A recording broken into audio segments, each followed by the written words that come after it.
Welcome to Blue Collar Mystics, the under-the-hood approach to the depths of human consciousness. So many mysteries, so little time, so many big words. That's why we aim to take the mystical and make it practical, usable in your everyday life. And we want to hear from you. We want to hear your story. What happened when you started asking yourself the real questions? Like, who am I? What is this? Is it a hologram? Is this some kind of weird cosmic joke? Hey, these are the questions that we are trying to get to the bottom of as we explore the final rabbit hole together here as Blue Collar Mystics.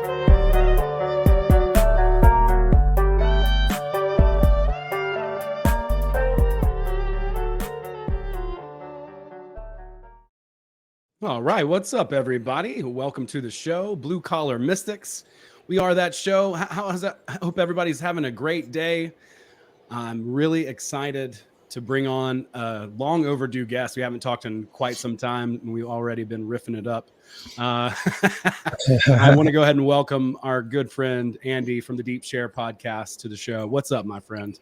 Hey, man, it's been too long, and this is awesome. Thanks for having me back. This is great, man. It really has been too long. We've already been riffing, talking about quitting, giving up. Yeah, just give up. Just give up. It's the new mantra, right? I think that's so good because it's like the things you can't give up. You would try. You would try. It sounds like the transhumanist, I don't know, cabal, way of distracting from the truth, the let it go from Eastern mysticism, right? Just let go of attachment. I think they just mean give up. Just go to sleep. Use your meditation app that we've provided. And the binaural beats that you can activate by pressing your left eyebrow 3 times. That's right. Oh, it's so good. How it's gonna go. Yeah, I watched the video today that was like dating in 10 years, and I'm like, man, I need to find somebody actually pretty soon. Yeah, let's start a campaign, man. Get Owen a girlfriend. I hadn't really been focusing on that, but then you think about 10 years from now. Well, hey, typically it's like the best way to find someone is to not focus on it. So maybe you should just keep trucking, keep doing what you're doing, focus on being your beautiful self. Yeah, I think you're doing a lot of good stuff. Oh, dude, likewise. Yeah, it's so cool watching you and following everything that you guys are doing. You got the garden over there. You've been tending all summer, and I've really enjoyed seeing what you guys have been sharing there. It's awesome. Oh, thanks, man. I hope it's been inspiring. It's been challenging and a lot of life lessons. And well, thank you. My beautiful wife just brought me a glass of water. That's awesome. We've been learning a lot. My wife has been just literally exhausting herself learning everything about each and every fruit and vegetable that we can possibly grow here in New England, down south if we were to go that way, up north if we were to go that way. Where are all the zones? It's unbelievable. All the things I didn't know about gardening and just patterns in the earth and all this kind of stuff. It's unbelievable, but it's challenging for sure, especially when you get really hopeful and you have some plants growing and they're looking great, and then something just happens, and it's not even always your fault. Sometimes it's nature, because nature can be a total asshole. And it's like squash has these I can't remember. My wife's gonna kill me for not remembering, but they're like these little bugs that burrow into the root, and you have to literally check your squash plants under each and every part of them, every leaf, every day. Otherwise you might get behind and one of them might get in there, and then everything's dead. It's just dead. Those kind of examples ad nauseum, but it's good. It's good. No, that's crazy. No, I totally get it. We work so hard, and it goes back to that whole thing that we just started opening up about. It's it's so freaking funny too. And I don't know, what else are you going to do with your time? You have to continue to follow whatever those challenges are, and try to have fun with it. And that's exactly what I think, everybody is. We're at this like interesting impasse, and we've learned so much, and we're trying to figure out how to apply it. And there's so many challenges. I say sometimes, like, people talk about how great nature is, it's like, yeah, you think nature is so amazing, go live there for a fucking year, you know what I mean? And tell me how awesome it is. You wind up writing like a Sand County Almanac or something. But yeah, like wait till autumn's over. Right, exactly. And then it's winter, at least where I am. Yeah well, winter here it's not hard, but it's just sucky. It's just inconvenient. It's like 38 and rainy. It doesn't. Right. It's not like cold enough for a winter jacket, but it's not warm enough to take it off. Yeah, it's terrible. Yeah. Up here, it gets down to like -15, -20 sometimes in the winter. And, but that's the fun part. Then you get tents and you go up north and camp out in it like idiots. It's so much fun. Sitting like an ice bath up there. Yeah. If we could find one, mostly like you get up to New Hampshire area in the wintertime to go like mountain climbing, and it's just a frozen wasteland. And I'm trying to tell my wife, like, she wants to move south because of the farming zones, and I'm like, New Hampshire. And she's just like, are you fucking kidding me? Like, she hates the cold. So it's a tough sell, I don't like the cold that much either. And like New Hampshire, I drove up there for Pork Fest, not this summer, but the one before. It is way up there. Damn, New Hampshire is way up there. It's beautiful. It was really gorgeous up there, but damn, it is far away. It's almost Canada. Right. And then you got Maine, and then the top of Maine. I used to go to Baxter State Park up in the like real northern Maine to do Mount Katahdin. And you're talking like when you're at the campsites around Mount Katahdin, you're in like 15 miles, 20 miles of wilderness in every direction. It's so insane. And you just listen and you hear nothing sometimes. And it's just this amazing stillness that I've never found here in Massachusetts, unfortunately, but there's other places to go. And we don't know where it's taking us, but we're going somewhere eventually. That's cool. No, I love that idea. And I'm for it too. I have some ideas as far as like how to get property to basically, help pay for itself. I've just been doing the Airbnb thing for so long. Maybe it's one of those cases where it's like when all you have is a hammer, everything looks like a nail. But yeah, I mean, hey, passive income's a huge, amazing thing if you can start making it work for you. Yeah. It's everywhere is kind of dependent on the place that you're at. Are there tourists? What brings them in? All those types of things, and then you can adjust your approach based on all of those things. Some places are just so busy that people are always coming through. And so at that point, that's automatic. I had some friends, they made like, I don't even know how much money. They paid off their fucking house by renting teepees in their yard. That's amazing. They lived in the city, so they were pretty close to the city, and the teepees were amazing. My friend who built them was like an engineer, so he knew exactly what he was doing. He had these massive teepees that were metal and this really thick tarp. They even had them heated and air conditioned. That's sick. I would have stayed there. That's awesome. See what I mean? They put it up there as a joke. That's what we're talking about. Like, and we need people. We're at the stage right now where we're kind of like, all right, we need to really find our people. And even though I feel like I have definitely found my people through podcasting and meeting everyone in this community and continue to do so, we need to find people that are actually willing to make some real crazy sacrifices and do some real different kind of living, because at least right now, that's what we're going for. And I don't think it's any sort of pipe dream. I've had those before. This is like, this feels like imminent, so we're thinking about that. Like, where can we get 25 acres of land for cheap? What can we do with it? We're looking into cob houses, and man, at first it sounds real hippy dippy and silly and a little like, I don't want to go that far. But then you see what you can do with cob houses. It's pretty fucking amazing. And they're standing for hundreds of years. Of course you have to find a zone where they allow cob houses. Right. Because, that's a rule for reasons. Well, I had never heard of cob houses. Sounds pretty It's really cool. amazing. It's a mixture of straw and sand, I want to say. There's different variations you can do. There's like a new method where people are adding like a little bit of concrete into this mix, and they're creating these like fucking houses that are going to last hundreds and hundreds of years. But it really depends on how much time and effort you can put into it, because financially they're cheap as hell. Like you're talking, you can build an island in a kitchen out of the same material. Like you can build so much of your house. Like you can build in shelves and everything. That's so cool. So you can even build benches along walls and run heating through it. So like you can have a heated couch in the wintertime or something. It's nuts what you can do. And it's cheap. We're talking like, a small house for $5,000, $15,000, $10,000, something like that. So it's awesome. Way different.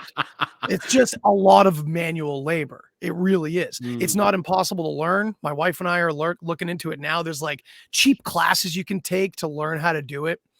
And it's not like learning, carpentry over a friggin' YouTube video. It's not like that. Right. This is stuff that people have been building since probably time immemorial.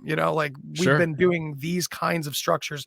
I'm even open to that idea. I don't know if you've heard about the pyramids, the possibility that those stones were actually poured and that there was no need for giants carrying things or electromagnetism.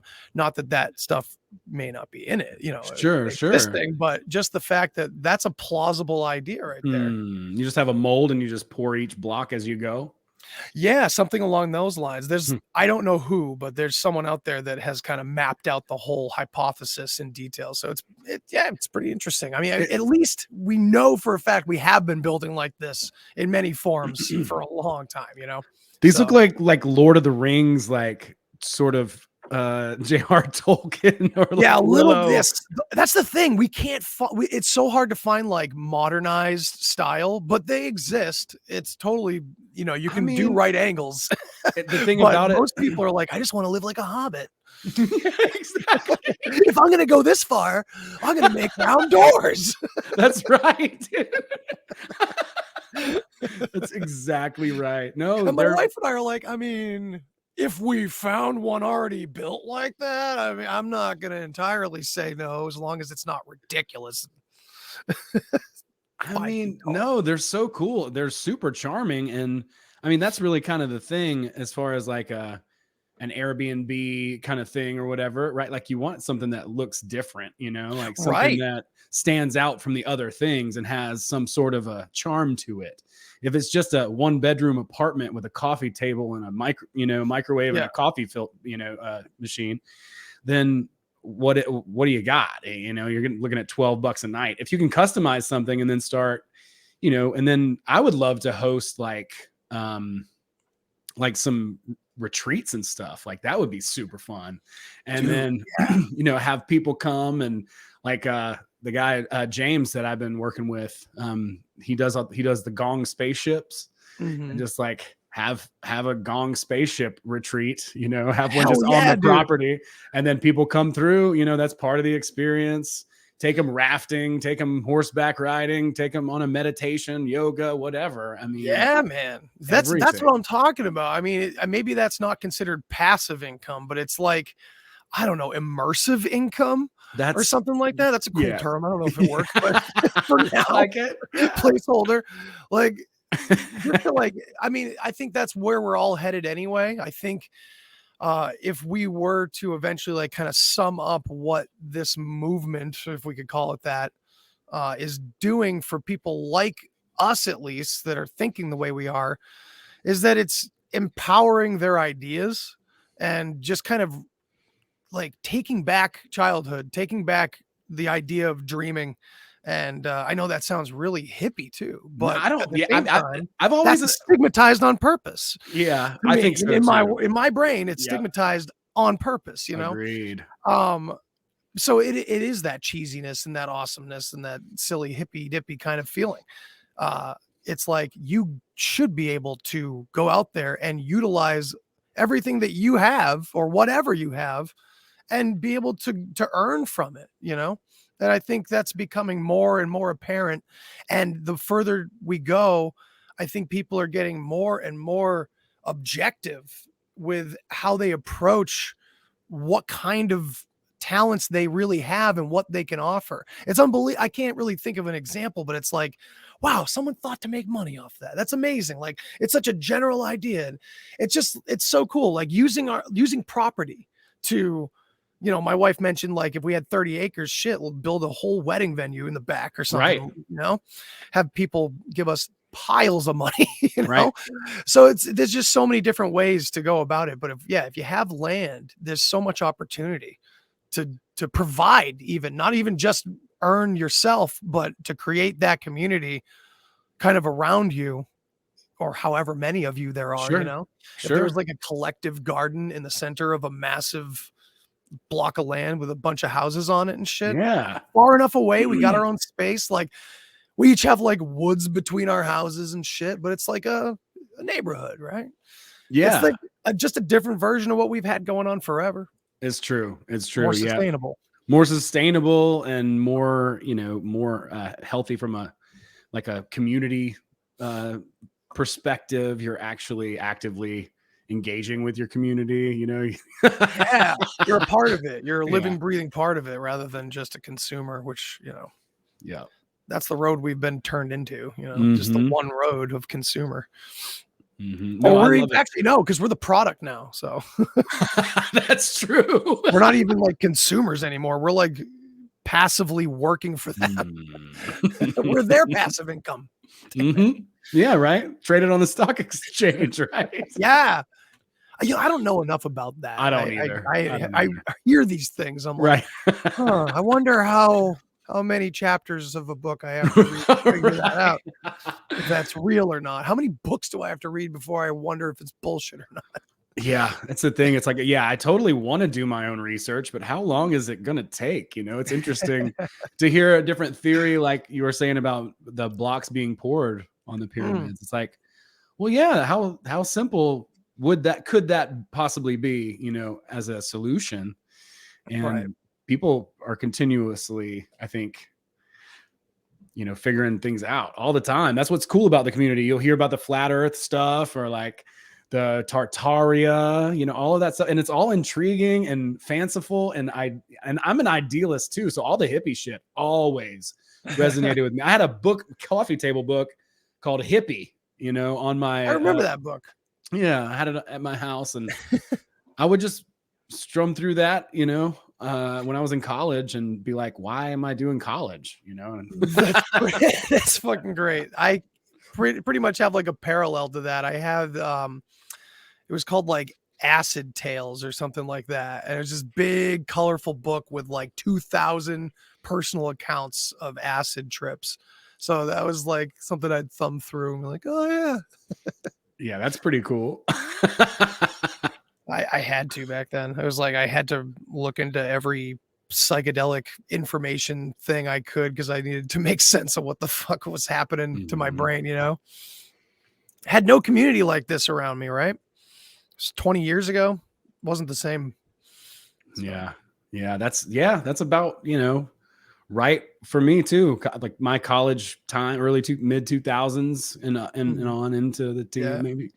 And just, there really wasn't, like in 2012 too, when I really had a paradigm shift, whatever time that was, like, and it wasn't really pretty, to be honest. It sucked, but like there was definitely no one around to talk to about that. And it was so fucking lonely. That was the worst part about it, you know? Yeah. Oh yeah. I related so closely to like the first video I ever saw talking about Plato's cave and like showing the individual afterwards, how he first goes back into the cave to like try to convince his buddies and they don't believe him. Hey, they don't kill him yet. You know, he walks away and it's just showing him like outside enjoying that new world. but just like alone in solitude with like the wind on them. And I'm like, man, that is my soul. Holy shit. And it was difficult. And I had friends around me that tripped balls with me, but nothing happened for them. And I think that makes sense. Like it only happens to those when it only happens when it's supposed to happen to somebody. That's all it really is. I think you're right. Doesn't have Yeah. to be tripping either. Yeah, of course not. You Yeah, of course not. Certainly not. It gives me an idea comedically, like not too long ago, as like extreme leftists on DMT, you know. It's like some things just never cut through for people, you know. And I don't understand how, because I had some pretty mind-altering experiences back in those days, and it really challenged me to change the way that I thought and approached the world. And I was with other people who I thought would have had similar conclusions drawn from the experience, right? But it wasn't always that way. And I think that's so interesting. I think it's really true. And it shows me how many mistakes I've made in the past, right? Like just trying to bring information and ideas to people before they're ready for it, because there's just nothing you can do. It's really kind of, you could sow seeds and be an example and do the, and do the positive things and the personal development things and all of those. But as far as it goes, like, you're not going to open a flower up. No, that's a great analogy right there. I mean, you just got to stand there and wait for it. Like, that's it. Wake up! Come on, flower! You just yell at it. Come on, you goddamn beautiful flower! Right. There's another angle to it too. It's like a lot of us, we always say that, right? It's like, well, you can't wake people up that aren't ready, and that is true. It totally is. And on the other end of it, I think most of us, pretty much everybody, when we have those phenomenal whatever experiences, we come back and we have to use our logical right brain to make sense of it, and not only to ourselves, but then when we go to tell people, right? And I think even if it makes sense to us at the time, I think to outsiders, they can't see all the parts that we're not saying that glue it all together for us. And call it the ether, right? It's that unknowable part. And it doesn't have to be that you had a spiritual experience or a near-death experience or psychedelic or anything like that. If you're here, you're here. And the point is that, like, that glue that holds it all together is the part that's like unknowable and unnameable that's inside of you, that sees a pattern. And a pattern, that's abstraction, that's you. It's very personal. And when we all come together and we get it collectively, it's amazing, and it's reassuring, and it feels great. And those that don't see it, they don't feel affected by that, and yeah, it's just like we're bringing a story to them that's broken, but we don't see it as broken because we just already know. We have this innate feeling that we're coming from the right place and they should just friggin' get it, and that's impossible. It's impossible even when they do get it most of the time.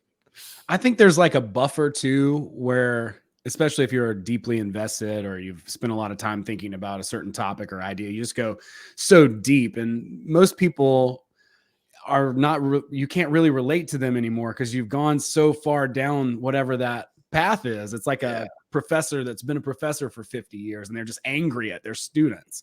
Right. It's like, dude, we haven't been studying this shit for 50 years like you have, Did he just call us long hairs? Right? Like the distance and the gap, between how they understand something or how we understand something versus somebody, outside. And to get that perspective too, like you don't get a lot of perspective. Like, let's say it's like marketing, for instance, or somebody's giving you life advice or something. They'll tell you to do something, but they won't necessarily always tell you why, right? Like you won't always have that context, and people will just start hammering away. They'll just post every day, but it's like, but you're not posting relevant content. You're not captioning your whatever, right? As an example, but you get so detached, I think, from where the beginner is and where those gaps, like, right. All that connective stuff that like you and I could see, or I could like say just a funny CIA joke or some shit, you know, and you'd be like, oh yeah, and we just Oh, absolutely. you know, There's so much insider information that if I were to like hang out with someone that I haven't seen in like 8 years or something, they'd be like, what language are you even Are you guys speaking? talking a different? I mean, try to be around me talking about history at this point is just infuriating to anyone that doesn't want to hear about ancient shit that's, hidden and all that, I love My that. father loves history too. Yeah. Which is it's a real contentious point with a son that wants to impress his dad, not only impress him, but wow him and give him that feeling. Just like we were talking about, you can't do it, but it's unfortunate because with history, it's like you can really look at this amazing outline of what we have in front of us and go, look how fucked up it is and how, not proportionate. They don't fit together. It's amazing. But when the indoctrination is there and especially with someone that loves history, but from an establishment point of view, that's a lot of pride as well. You run into a lot of pride and even faith in those places. It's very strange. But yeah, I'm the worst at Thanksgiving now. My God. Like, oh, you think it's bad that like Columbus, blah blah blah. Oh no, that's not even that. That didn't even happen. Yeah, Columbus was an alien from the 12th D. Oh, you think ancient aliens? Yeah, there are no aliens. Like, yeah, I'm nuts. But last year I tried to talk to my fucking like sister about BOCK SAGA a few months ago, and she's just like, interesting. Wow, that's crazy. Okay. I think that's so interesting. Would you talk a little bit about it? Oh, sure. Yeah, if you want. Yeah. Because it's not something that I've really dug into, but I understand the basic underlying premise. And I think I see, I don't know. It makes sense to me. It's an interesting idea for sure. I think it's a really great reference point.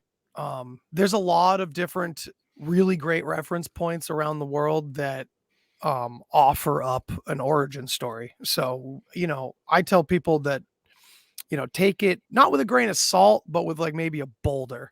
You're not taking the whole thing, but because it's like the root language that goes along with this BOCK SAGA is so conclusive logically that it's really like startling how like, eventually when you get into BOCK SAGA and you start trying to disprove things, it becomes really squirrely because the way that this, just to give a background to people, I guess it's like it's a Finnish story from one family, supposedly passed down through generations forever, literally forever. So, I mean, again, it's a big what if right off the bat. But it's underlined by this root language paired with these symbols in like an alphabet. And actually, it's even called alfanisbeten, which translates, depending on who you talk to, as the rhyme of the All-Father or rhyme of the elves. It's very Nordic and very Scandinavian. But the way this root language is constructed is that every pure sound has a meaning as a part of the story. And when you go around the circle of the alphabet or the alfanisbeten, it tells the beginning of the story with those root sounds. And then when you start putting the symbols together, as we would call them words and sentences and all that, as you go further out in scale, so picture a lot of concentric circles, no pun intended, and that's important. You start to, you still use all these same root sounds, and it continues outward. So nothing can contradict from one level of the story to the other. So if you're getting the saga in its true form, that should fall true. And it's all about pronunciation. And this is where we get into an area where I think a lot of people will be familiar with just the concept, at least, of the English language. Latin-based languages themselves, supposedly, they seem coded. There's a lot of weird word magic, double meanings, things like that, different spellings, very, very important. the saga talks about how basically they have their version of like the Tower of Babel. Okay. And it's basically when the black ink hit the white paper. And that's like kind of like the metaphor they use, because that's when the pronunciations started to flow freely and divide up and change.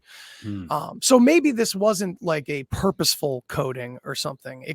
I call it like a game of telephone that some became aware of and know how to manipulate it. It's something like that. That's so fascinating to me. Okay, so so I was actually going to ask you, Sure, that were related to the Tower of Babel and how all that, because nice. The idea was right that everyone spoke one language. Yes. Everyone spoke two languages. There's actually two. And this is another really crucial point, because supposedly we now speak a combination of both of these languages. Wow. Both of these languages together formed Germanic languages. Okay. And from the BOCK Saga's point of view, these Germanic languages are far older than we have ever been told, and they basically seeded the whole planet. That's this whole thing. So yeah, in the very beginning of the story, you have paradise time. It's called Paradiset. And at that time in the story, the earth is not tilted on its axis. It's standing straight up. It's in Ball and Lance, straight up and down. Wow. And at that time in the story, that would put Helsinki at the top of the earth. And Helsinki was just called Hell. So Hell being a place in the north, not down below us. Also, you'd assume a pretty cold place rather than one that's on fire. So you start to see the roots of these inversions, at least from this perspective. And again, this is really like shock value, right? Like at the beginning, when you start to hear about this kind of stuff, it's like, okay, that sounds like a psyop, or what are they distracting from? But as you go further into it, you start looking into the language, man, and how it all works. And then you start hearing accounts from others, like people and like scholars and mathematicians who couldn't get their brains around it and have used it ever since. And like this one mathematician met this man, Eeyore Bach, the one that was releasing this information to the public in 1987. And he, from this root language, Alphonsus Beton, this alphabet wheel, he was able to connect the flower of life geometrically somehow, and moved and built a yurt and spent the rest of his life drawing mathematical geometrical patterns relating to this root language's quadrat, their mathematics. It's crazy. And quadrat is their word for mathematics, and it's all about the circle with the little Q line. It has to do with the North Pole, this hell, with the pole and the sun going around perfectly 24 hours a day, like they're 12 hours a day, 12 or something like that. I always get that mixed up. But they had it was tropical. In this story, the entire planet in this paradise time was tropical. Okay. So then we have at the top we have hell. This is also known as Udenma in this story. Uden, we already hear something familiar there that eventually became Viking and Norse mythology. But the way we're seeing it is that was all the Norse stories that we hear are maybe like already hijacked stories from much older legends. So anyway, I'm kind of all over the place here, but just to paint the picture for your audience, because this is a weird story. So everyone all over the earth was all brown or black. Everybody. North Pole, everywhere else. And it was all tropical. Then you have the first Ragnarok, which is, destruction. And that's what tilts the earth. Whatever this was, it tilts the earth. And even, I think at one point in the saga, it claims that it tilts the galaxy. So like a galactic tilt or something. Whoa. Pretty weird. And then ice starts forming all over the northern hemisphere of our planet. Helsinki's no longer in the north anymore. It's put it into this position that is severely affected by the Gulf Stream that comes out of Mexico and goes up all the way into the Gulf of Finland. And the story says that this Gulf Stream, this warm air, warm water that was coming with it, formed a figure eight, or a Rosette, as they call it, around this area of hell, this Uudenmaa, where Helsinki ended up after the tilt. And it kept hell from freezing over.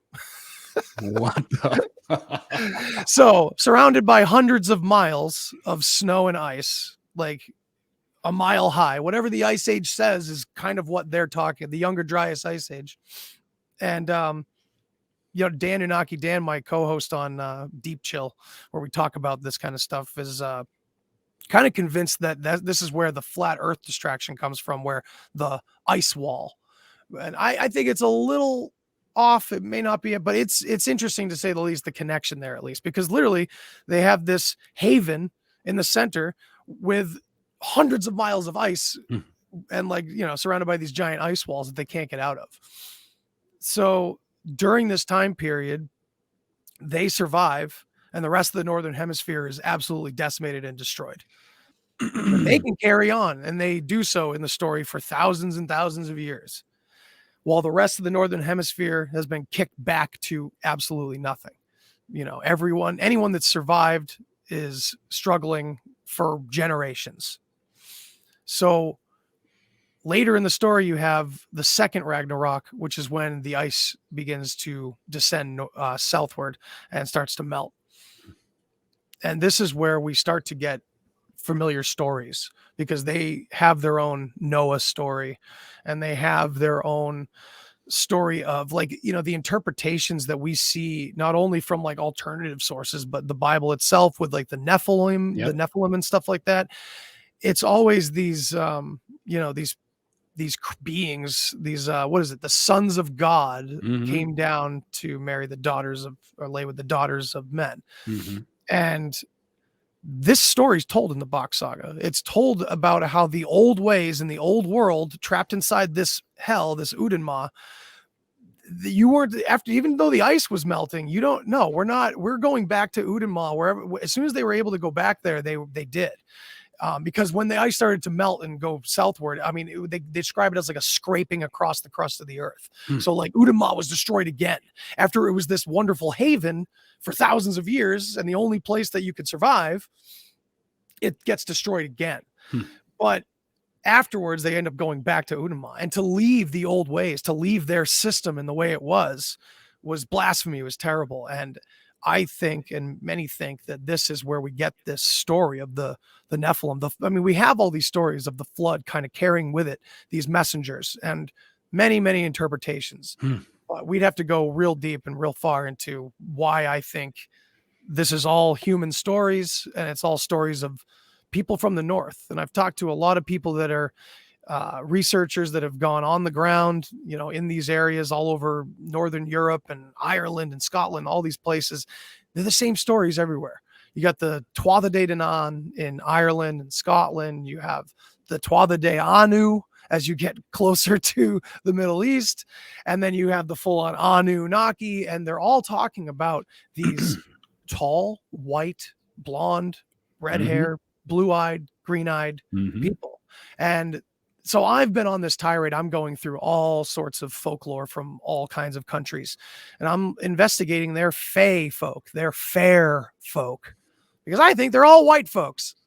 And so the BOCK Saga says that this is where white people came from, because during that time period where they were trapped in Uudenmaa and everywhere else was ice, or should we say all the land is ice, because this is supposedly where we get Atlantis from, that it eventually morphed into this, you know, location. It turned into a title, a name, a place. But at one point it was this phonetic, all land is ice, alt lant is. And it's fucking crazy when you match those phonetics up with a lot of the other examples from the BOCK Saga that work. And then you match those up with the Finnish folklore that is accepted, that it all fucking matches up. So we get a lot of interesting things going on here. I mean, we have all the stories we're familiar with, and we know that that's usually a red herring, right? when you get something that's going to come in and go, oh, no. I know you think there's this and this and this. We can explain all of that. That's usually a bad sign and not a good thing. So that's where my mind's been while I've been extremely fascinated and in love with the research to see everything and all the connections. But at the same time, I always have that voice going, yeah, but I mean, it's interesting that it does kind of feel like, they've been talking about an archaic revival for a long time. And you have this old world heathen family supposedly talking about this, coming back and everything. It's just all the parts are very interesting, especially when you lay it out in like the duality that we are handed, and we see what the duality looks like. We have this like old world idea versus this very new world idea coming out, and they both seem to be part of the control group, the in charge group. But I don't think they have the same goals. I think it's a breaking away, and I call it the oldest family feud. Yeah, because I think it's the prodigal son story. I think those family members, those lines of families from this Acer line from the north that did leave Udenma and mingled with all the southern ladies.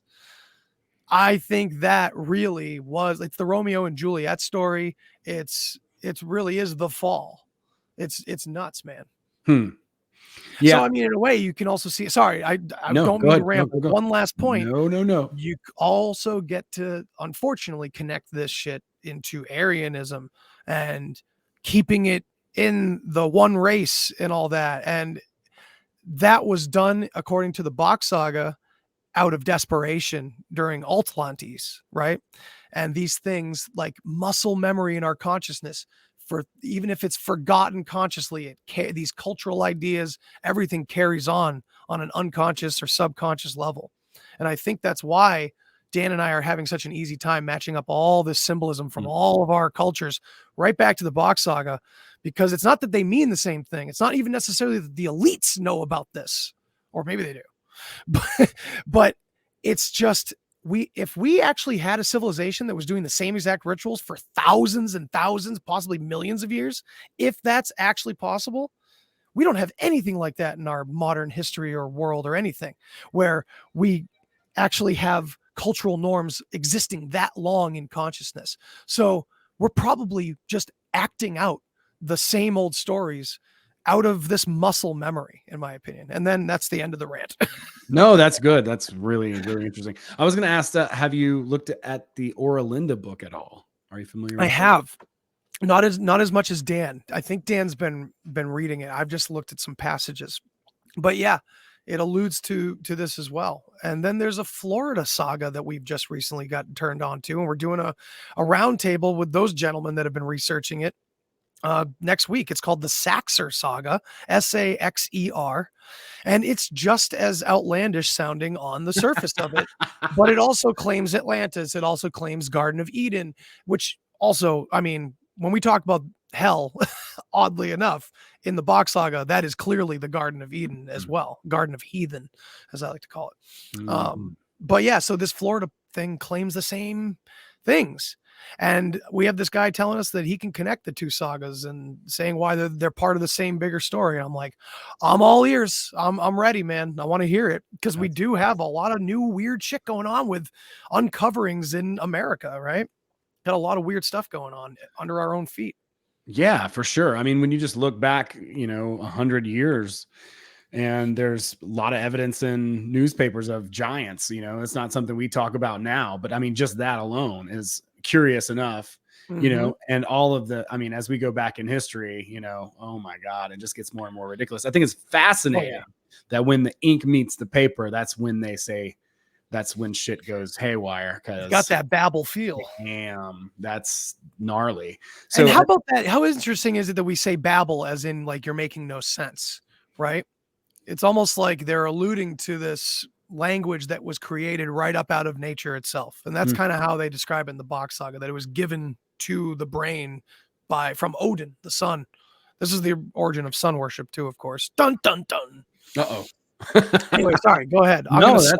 No, that's I'm fascinating to taking me. over. Yeah, no, well, I mean, when you look into Christianity, even, Hell and yeah. or some like modern Pentecostal kind of shit, they're talking in tongues. How does that fit Yeah. in, do you think, to the BOCK saga? It might be a mockery of something like a chaos for order. Hmm. I haven't looked into talking in tongues, but I wonder if it has something to do with the primordial idea. I know that like Terrence McKenna used to talk about like where has it been written large that primates with small mouth noises should speak of truth. And it's true. Like we're just making mouth noises, and Joe Rogan said it all stoned out too. Like, man, we're just saying mouth noises, and our brains are interpreting that shit. It's like, yeah, we probably saying completely different things to each other. Like, hey, Owen, how's it going? I have a tall hat on. Excellent. Like, we just don't even know what we're saying. Sure. I don't know. So I wonder if that talking in tongues thing has some like much deeper, like ritualistic, metaphoric meaning or something. I don't know. I don't know. It's hard to know. There is something, I think, spiritual or something, to it. I don't Yeah. know what that necessarily is, or if it would relate. Like if we have like some innate language within us and we're all speaking it at certain times, when You things just blew my happen. mind. Yeah. Like when you have this experience and they do it in church, because they get carried away by the spirit or whatever. But I mean, I've Yes. seen this happen in other scenarios as well, Oh, hell yeah. And dude, when you just said like a language inside us, I don't know why it just lit me up because I actually the only reason I was fascinated by the BOCK saga to begin with was not because I mean Atlantis was pretty catchy. I was like, whoa, finally a unique perspective on Atlantis. And just real quick, it's because that we find concentric ring things all over the northern hemisphere, and we have all these different ideas of where Atlantis was. Well, everything was fractal. So this northern hell had this concentric ring system as a caste system and how it all worked in society. And all over the planet, these concentric rings were dotted everywhere because it was the same system all over the planet in this paradise time.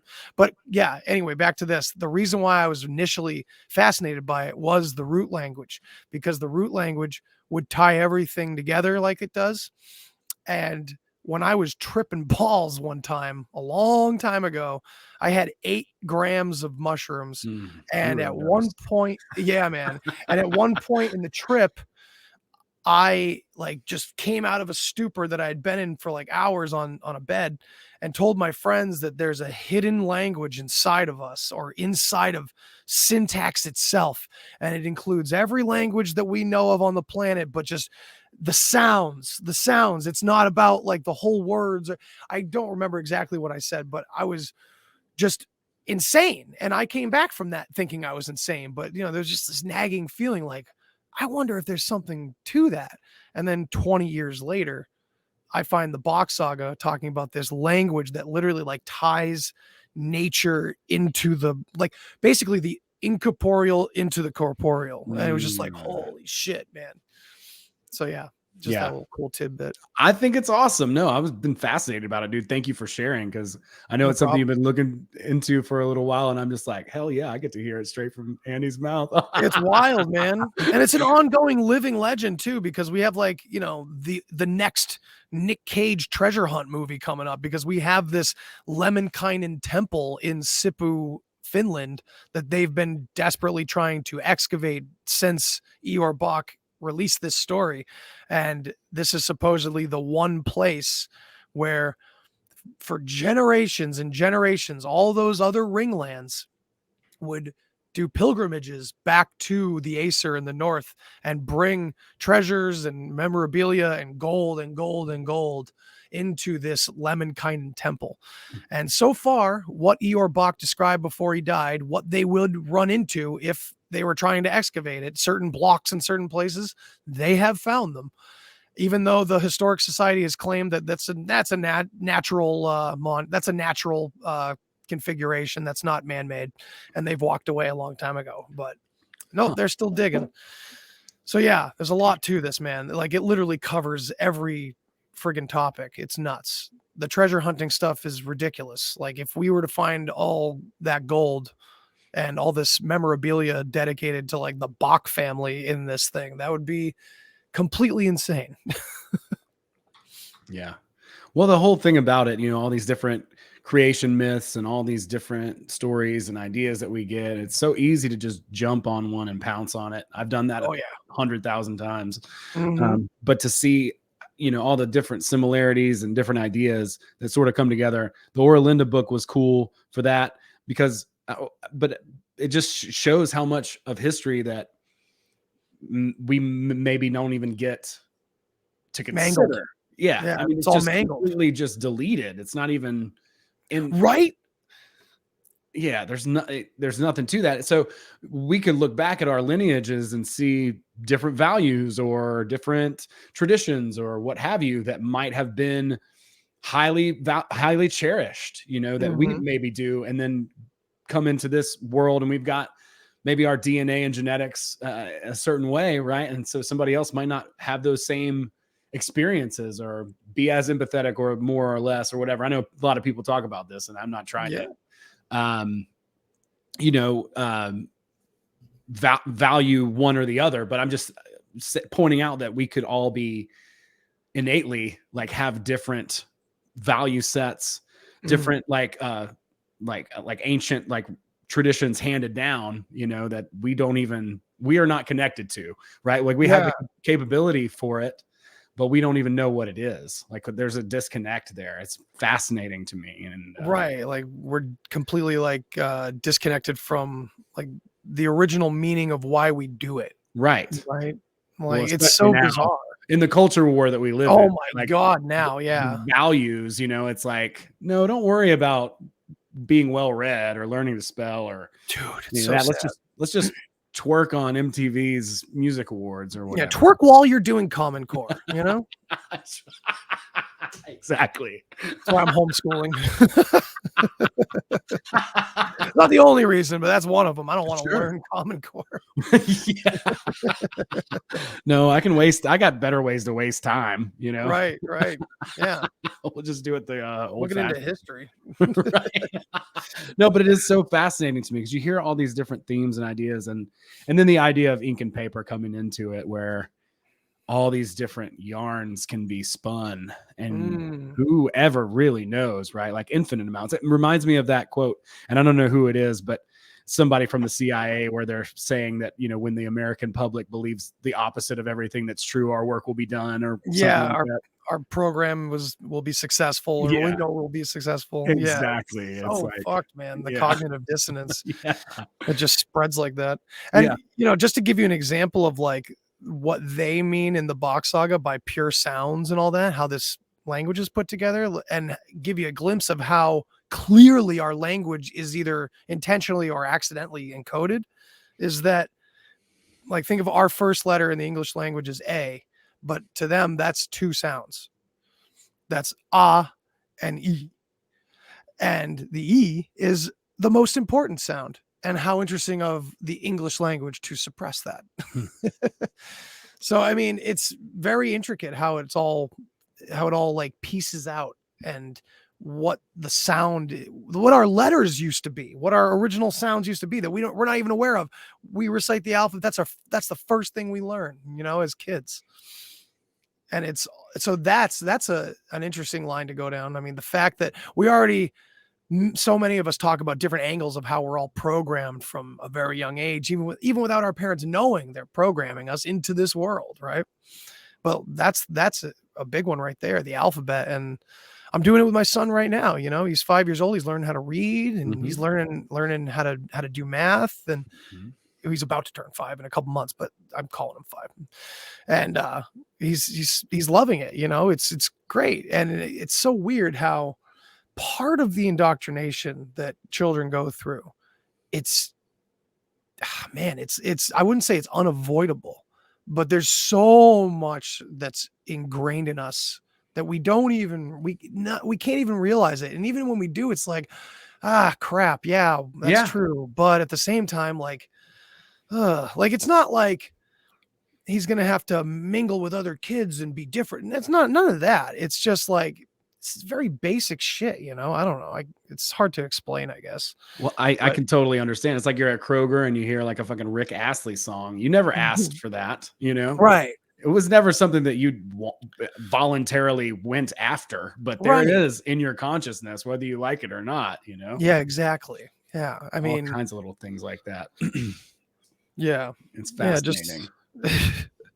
yeah, I think being a parent's fun because it's like I get the other side of I get to teach, but you're never teaching without learning. Like learning how to teach someone is like mind blowing, man. It's like this is the test. This is the test. If I can prove that I learned how to fucking live. like what do I say to all his questions, right? Like, okay, well, this is the universe, God, it's testing me.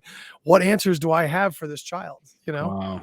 How do you tie shoes? Well, am I going to approach this with anxiety and stress? Am I going to do it peacefully and calmly? Like parenting is such a test. It's unbelievable. It really feels like, those moments where like when you're on a really good roll and everything's going really good, you're riding that high wave and you see so obviously the challenges popping up at you.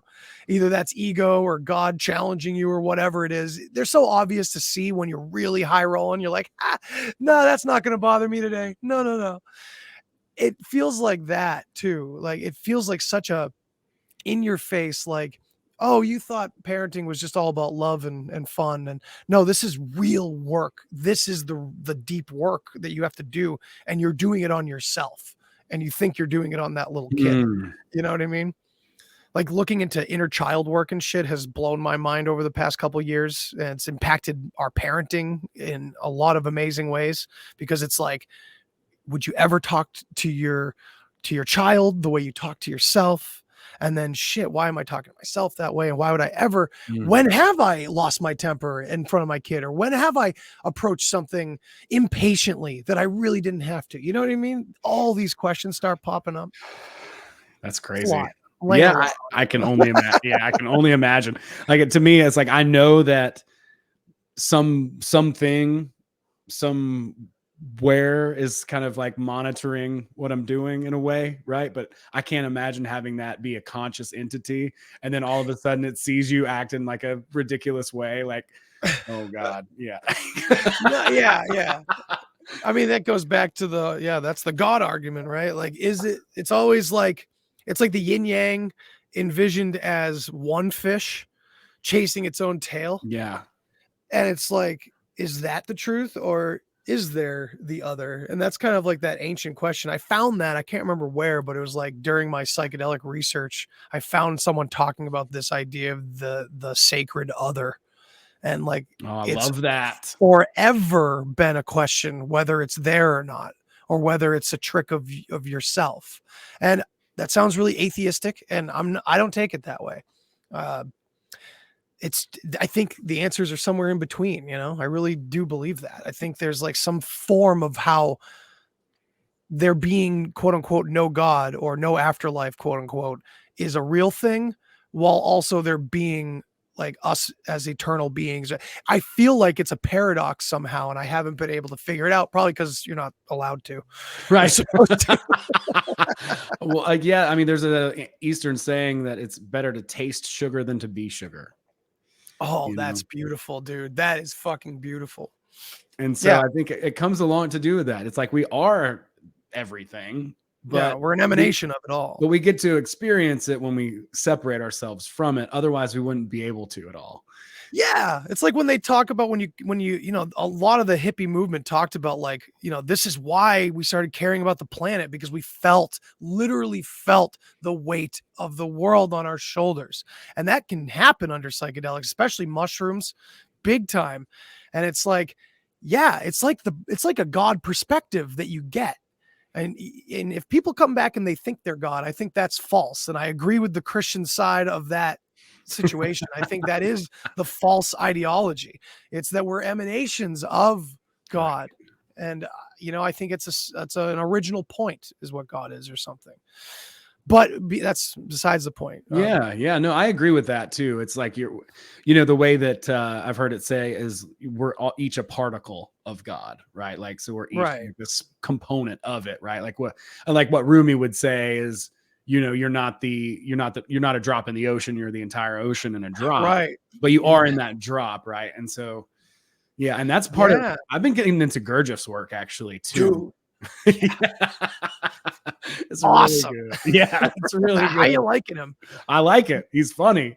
What have you taken from him so far? Or go ahead. Sorry. Keep going. It's that the biggest thing that I've taken from him, and this is something that I got to explore even before I found his work, was the difference between our personality and our essence. Right. Like, and so he splits those into two different things.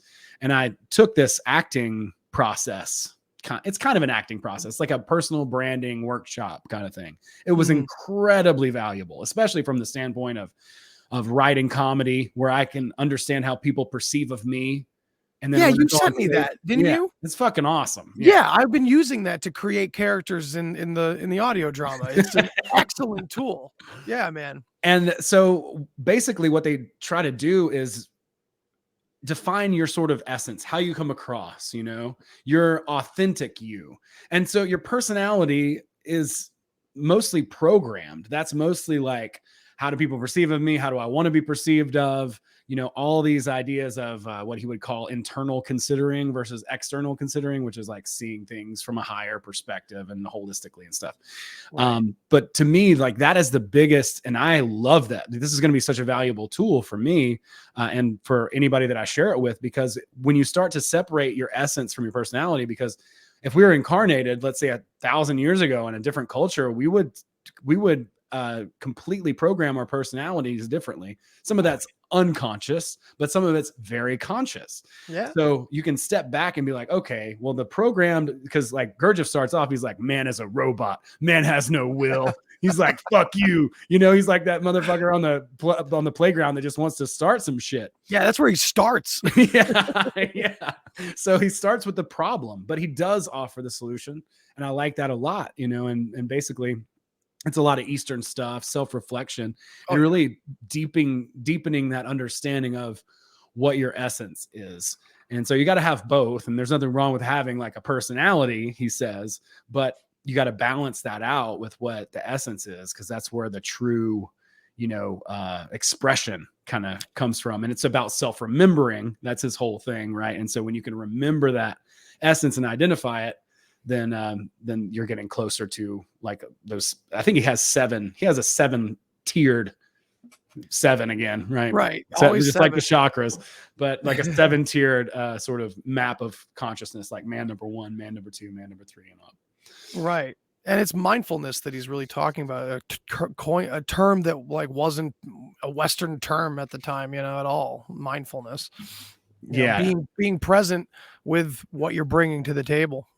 Yeah, it's I loved it. I've really enjoyed it. It's added an extra layer of understanding and more tools. It's like I think everything's kind of saying the same thing, ultimately, I think. And back to this ink and paper thing, if we just learn to follow our intuitions better and just learn those signals better and understand that process better, then maybe we can start to answer some of these questions without having all these distractions.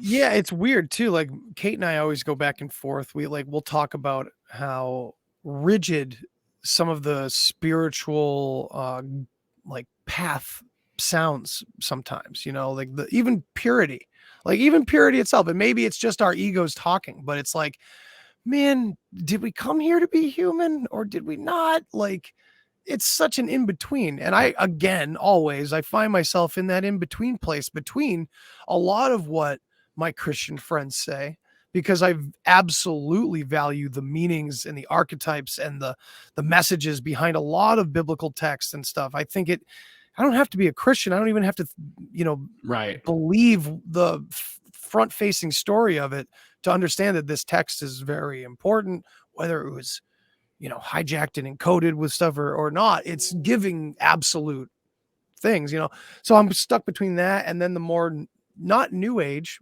that's what it will be called, but the more esoteric side of things, which is unfortunately for those that are freaked out, closer to the heart, right? Because it's like, that's the information that flows out of me in conversations like this that I didn't read in a book.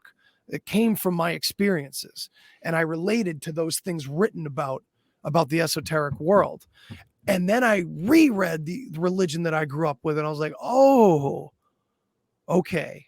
Okay, we got a much bigger puzzle on our hands here. You know what I mean? It was like, okay, this all fits together. Not even just like, we could talk about history, how all the religions fit together. And then you can talk about spiritually and cognitively how all the stories are archetypes of your own world. It's this repeating muscle memory of stories over and over for, our entire history. It is that Joseph Campbell, hero's adventure. It's the hero with 1,000 faces. It really is. It starts in here, and then it ends up in this collective world that we have. We see those stories over and over again in our history. It starts in here, right? It's such an amazing way to communicate. We do it without even realizing that we're doing it. And regardless of what's even intended based on the story, everyone who hears it's going to come up with their own interpretation. So yeah, it's funny how we say, oh, the ancient spoken symbolism. We don't. So that's why it's hard to interpret everything. It's like, well, okay, but symbols are stories, and we absolutely were raised on how to interpret life and morals and a lot of things through story. So we're not that far removed. They're still our family, I think so too. Yeah. I think we're not that far removed. I love that all these new discoveries and ideas and possibilities keep getting discovered, because I mean that's how we grow as a community. And it's, I don't know, I guess some people could look back and be like, and a lot of people will point fingers and scream like misinformation or something, who knows what all. I'm sure there's a lot of drama. I just don't even pay attention to any of that personally anyways, but we're all on different points. We're all and you're following your curiosity, your path. Like if someone woke up today and realized, I think there's something going on between these two polar opposite political parties. Good. A lot of us have been there for 2 decades. Welcome to the fucking show. But, like, that's the tip of the iceberg. But hey, you're standing on there with the mittens and waving to us. All right, that's you're here.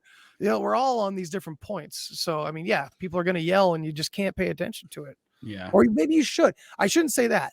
I know that sentiment's out there a lot, that, just ignore it all. But when I can interact and it's not going to be toxic, I absolutely try to, because these are the people that want to be informed and are asking. They're not our family members who don't want to hear it at Thanksgiving dinner.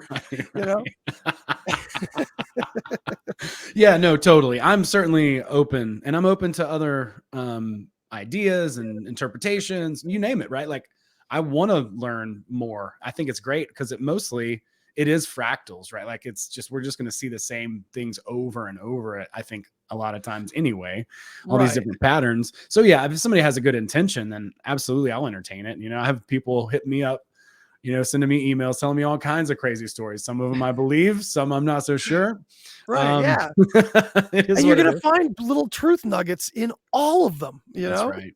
That's exactly like, I don't believe in, I don't see the earth as flat, but I absolutely applaud and I love our flat earthers out there who have exposed how bullshit NASA is. And I think for some, they'll be like, oh, well, you can understand that aspect, but you're still hanging on to your globe. Like, yeah, well, I hang on to as above, so below. And actually, fractal geometry, the structure of the universe, sacred geometry. Like, sorry, these things don't lie, and spheres are included in mathematics, which is it's the system we're engulfed in. We don't have to see it mathematically, but so that's anyway. Yeah. No, it's interesting. I definitely was interested in that and looking at a bunch of different things for over a year, which ultimately I knew, like, it doesn't matter to me. It's not going to help me in my world or my working with people, whether it's flat or round, doesn't matter. We still have the same challenges that we're going to overcome. We still want to be as creative as possible and understand, and do that type of work. Cause that's what I'm mostly focused on, it's like, so yeah, that's all well and good. Sure. Let's look into it, but I'm not here to, I can't waste, not that it's a waste of time for anybody, but for me and what I have to focus on, it would kind of take me off my path. You know what I mean? And there's a lot of different sort of things to be distracted by, Yeah. Yeah, I mean, I feel that same sentiment towards politics. I am not up to par with the information. I'm always looking to others if I want to know, it's got to be from somebody else because I'm not doing any research of, political figures and characters. No, because when I look at the past and the patterns that we see, all I have to do is look at whatever's on TV for like 3 seconds and go, well, yeah, obviously. Yeah, it's all just repeating anyway. It is. It's so easy to see through too, all the stuff on TV. That's what I think is eventually going to start clicking with most people, is like how overt the propaganda is. So just asking a question like, do you believe you're immune to propaganda? Like, are you affected by it? Like Right. whatever, like little things like that, where people like just to short circuit them enough to give a little bit of space, to maybe open up, and eventually they will, right? When they see this overt ridiculous shit on TV, and they're like, oh, fuck, like I'm under attack. Yeah. Me. Oh, it's me. Oh, me. No, you. No, me. Oh, exactly. Yeah, and it's like, sometimes it feels like the absurdity is on purpose, and that's not really a new idea, of course, but I think how many of us interpret it usually is that it's in a mocking tongue, right? And yeah, maybe it could totally be.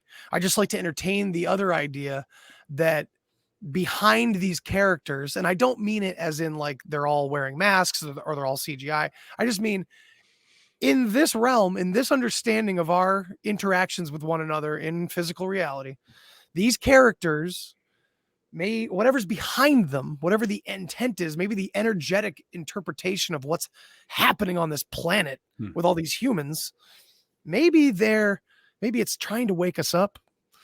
Because it's like, maybe we should make that a little bit more obvious for them. Oh, come on. No, really. I mean, think about it. It's been like a long time, and we're getting really close to that moment, and we really want them to be awake for it. Yeah. It feels like that a little bit. It also feels a little bit back towards the Nemesis side. It feels like Captain Hook. Remember in Hook, he gave Tinkerbell like 3 days, of course, 3 days, to get your man in shape, because he wanted his war. He didn't want to fight some codfish, right?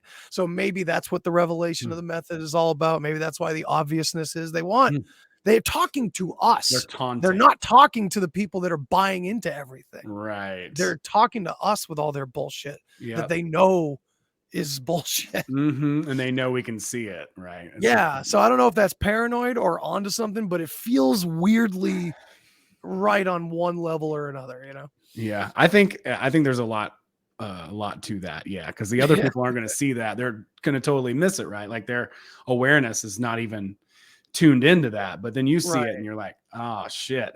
It's like calling somebody out or like doing a secret handshake or something. Nobody else sees that secret handshake except for the person who knows what it is. Yeah, man, it's all of us freaks. That's right. So how about that? What weird world is it when we realize, I don't know, that's a dystopian fucking sci-fi movie, when all the awake spiritually people, like all of us, suddenly realize that everybody else wasn't even real and it was just us and this fucking thing. That's crazy. Because we're the only ones they're actually talking to. Well, I think the internet's like that, right, too, where there's all these robots and like click farms and stuff like that, where it's like you just see this overwhelming, opposite opinion, and it's scary. It's like, oh my God, there's this, it seems insurmountable of all these people who are going along with whatever the modern, narrative is. Right. But how many of those, probably they say at least 50 to 60% are robots. So yeah. The dead internet theory. It's like a psych out. And, I took the dead internet theory wrong at first, or maybe I took it right, and maybe they don't say this. I don't know. But originally I took it like that it's always been that way, but that it's like always kind of been partly an illusion. But the way I was looking at it recently is that, well, if AI is going to take over, it's probably going to do it through the internet first and infiltrate there. So maybe that's what's happening. And maybe, Yeah, I don't know. That's just a dead end thought, but yeah, maybe that's how it's starting, and that would make sense, right? Because this gang that's attacking us all the time is always subversive. They're always covert. Right. So that would be the perfect method anyway. Well, it's cheaper now, right? Like you don't want to wage actual war because then you got to buy weapons and hire people, and Halliburton has to do $50 bags of laundry, and that's a whole thing. If you could just fuck with people's heads, that's like 3 cents per click. You know what I'm saying? Yeah. So it's a whole different strategy. And especially if it's mostly just us clicking on that shit. Man, that's rough. Well, it's kind of like it's adding a whole nother layer to that ink and paper thing, right? Because now you have the memory hole where you can change that shit at any point in time. You can change it back. We're Eurasia, East Asia. I don't know. Who are we at war with again? Yeah. Ourselves. Ah, man. Damn it. Every time. Oh, that's have you ever seen that meme where it's like before and after spiritual awakening, and it like shows a little kid crying with a boot on his head, and then afterwards it's his own fucking arm? Yeah. I love that. Oh, that gave me chills. I'm like, oh, because I think you and I talked about like the last time we spoke, or maybe the first time, about like tripping balls, man.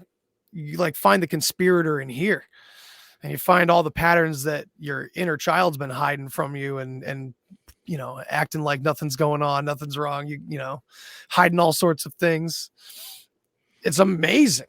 It is. Yeah. I found a page in my book just today, and it's a lot of just prompt questions like, what part of you, wants to give up? What part of you, speaks negatively to yourself? What part of you, just all these different prompts and these different questions. Oh, I'm not even sure what book that's from. It might be from The Artist's Way, but I don't think it is. It might, I don't know. That's cool though. I didn't put like good questions. I usually put like a page number or something in my notes if I'm like referencing it from something, but it is things like that, right? It's like back to the idea of like, let's just give up. Fuck it. Like, good luck, because you're not going to be able to do that, but you can start to chart these different like parts of yourself and figure out like, okay, what am I protecting? What do I have to lose by being honest? Only things that don't matter. So, how can things that are lies anyway, or exactly something like that. Exactly. Stuff that I don't fucking value to begin with. So yeah, pretty quickly it just turns into a house of cards, and you just don't want the house of cards to fall. And that's all there is. It's just a lie for the lie, right. A dishonesty or an inauthentic move for an, exactly. It just fractals out. Personality versus essence thing, back to that, absolutely. Right? Like I really like that. I like that frame. I like it a lot too. Yeah, it's going to be so helpful for just figuring out and asking. You can ask yourself with a pendulum or do like a muscle test with something like that. Yeah. Like, is this my person or is this my essence that want just he says to just do a lot of reflection on that. And that makes sense to me, just because like my wife does the pendulum. She likes it a lot. And this is kind of, chaos magic versus ceremonial magic and things like that, where it's like, and I'm not calling myself a chaos magician. I'm just saying that this metaphor relates to it. It's just that like, if you can just reflect and get it done that way, then it works. And some things I can do that with. Other things I haven't been able to yet. Maybe I will. I don't know. Other things, it depends on how good you are at it. If you don't trust yourself enough with something, then you're going to need those props. You're going to need these external parts to kind of link you to, the corporeal back to that incorporeal. And then, eventually maybe, or I don't know what the circumstances are, but sometimes you can do it without, and it just becomes, part of how you think, I guess, Yeah. I don't know how else to say it. Yeah, no. And he says too, Gurdjieff, he talks because he's talking about alchemy. And he's actually pointing out that that's just new connections in the brain. That he talks about every chemical and all this shit, but it's just new chemicals in the brain. That's basically exactly what he's talking about. That's why I love Gurdjieff. It's like man, I love that kind of shit, because I always see that about like alchemy or other concepts. It's like as soon as I learn about something, immediately the tendency is to scale outwards and see what else that concept represents in reality. You know, you take war, you can go to infinity with that, you know, any concept, and you just start scaling in and out and seeing where those physics are in the world, in people's personalities and culture. And it's nuts. It's pretty cool, man. That's awesome. Yeah, man. No, it's so cool. I'm excited to learn more about. I definitely want to check in with you guys and see kind of how you continue. What's the name of your show with Dan and Knocky Dan? Yeah. Oh yeah, we do a Patreon show called Deep Share, and it's literally like, it's not really like a show format. It kind of is. We'll say hi, I guess, to the audience for a second, but like for the most part, it's just us talking to each other and asking each other questions, reading things. We're researching, and you get to be like a fly on the wall. That's basically pretty damn cool. Yeah. Yeah, it's fun. We don't, you know, we're using BOCK SAGA and stories like it, you know, the Poetic Edda, you know, the book that you mentioned, what was it? The Oralinda book. Oralinda, That's yeah. another great reference. I have a book right here, Atlantis of the North by Jürgen Spanuth. I had to get this, like, this was like a rare find, only found it like used. And it was like fucking $40, but not too bad. But yeah, it's another perspective, and we're looking at different parts of history and different other people's work on certain cultures and what they came out of it with. And we're going, well, like, oh, many times we're like, oh, how about that? He came to this conclusion without even realizing he was making this connection to BOCK SAGA. He literally brought it out for us. Thank you very much, whoever that was, you know, archaeologist or historian. It's pretty interesting stuff. We're going all over the place. So that's so cool. No, I love that. I think that's really, really fascinating, and I'm excited to hear what you guys come up with that. That shit is fascinating to me, dude. Like, I never cared when I was a kid. None of our family did, about our genetic roots or our family tree or any of that shit. And now I'm like incredibly fascinated with all of it. It's weird how that dude happened. Like I kind of loved it ever since Indiana Jones thing, and then Ancient Aliens when I was younger and stuff like that. But then all these years later, becoming good friends with Dan Knocky Dan from Rising from the Ashes, shout him out. He's awesome. That dude, you know, we were friends for a quick minute, and like, he's going, dude, I found this out about our families from way back in history. We fought alongside each other. I'm like, are you kidding me? This is a cool friendship. Like, that is amazing. That's amazing, so, like, dude. That he's triggered like a whole new level of like digging way deeper into history, and he's who introduced me to the BOCK SAGA originally anyway. Wow. And our good friend Joke from Sweden, who joined us on our show Roots of Creation, which we haven't done any episodes in a lot of months, but we're talking about maybe doing one again. We used to have people on that were very close friends with Eeyore Bach from Finland, telling this story of his family line, supposedly going back to the very beginning. All these men that were friends with him, but some of them came on our show and shared their experiences and their take on things. And we planned on to keep going with it, but we just kind of, a lot of things have gotten in the way, honestly. So we're thinking about doing it again. You know, that's cool. I love it, man. I'll put a link for that down below so people can check it out. And you know, I gotta say, if you want a really comprehensive take on like at least our perspective, the three of us, we were on Sam's tinfoil hat like a few months ago. I can't remember, maybe May. I can't remember. Yeah. But and man, our buddy Joke from Sweden just erupted out and like just shared all the information, man.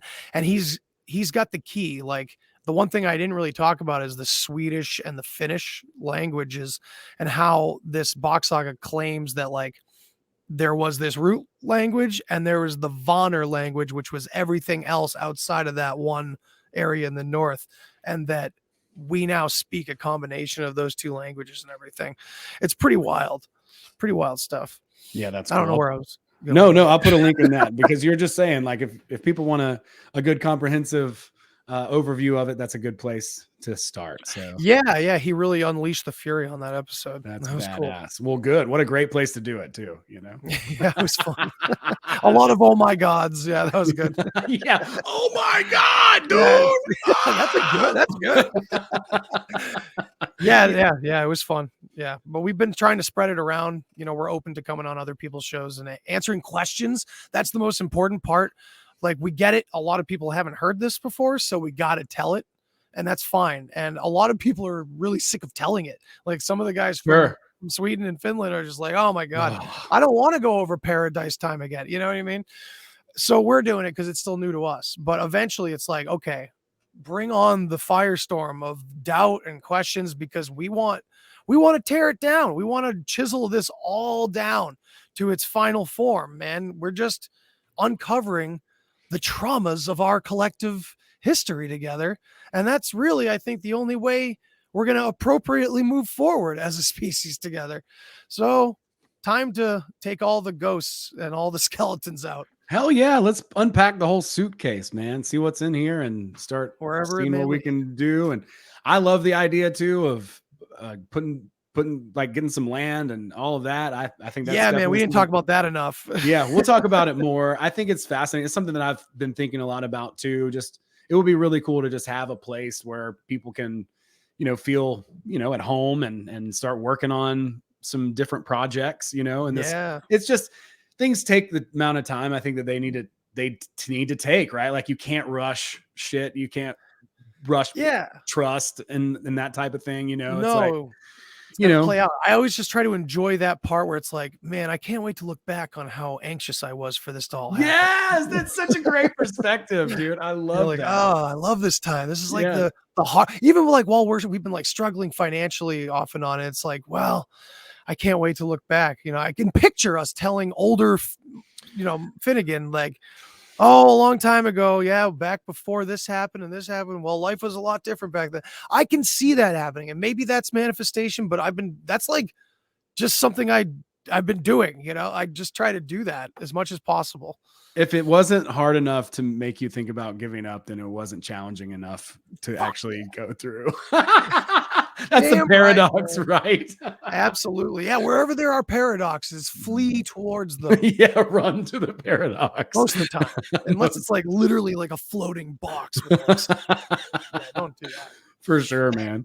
Well, anything else you want to throw out there? I know we could probably go on for a long time. I would love that too. We should do. I know. Well, I'm so thankful for you having me on. I should have you on the Deep Share soon so we can just do this more. Yeah, I would love that. Yeah, I'd love to do a live stream too at some point. Just get a little bit of a panel coming. I need to introduce you to Joe Roop. You guys are going to really enjoy each other. Yeah, I think we briefly spoke one time through an email briefly, and we just haven't made anything happen yet. But he's a fascinating guy. I've heard him speak on a lot of different subjects, and I jive with a lot of stuff he says. So that'd be a great conversation to get us together. Yeah, we'll do that. We'll make that happen. And yeah, just reach out to me any old time, and hell yeah, man, to let people know where to find you, track you down and stuff.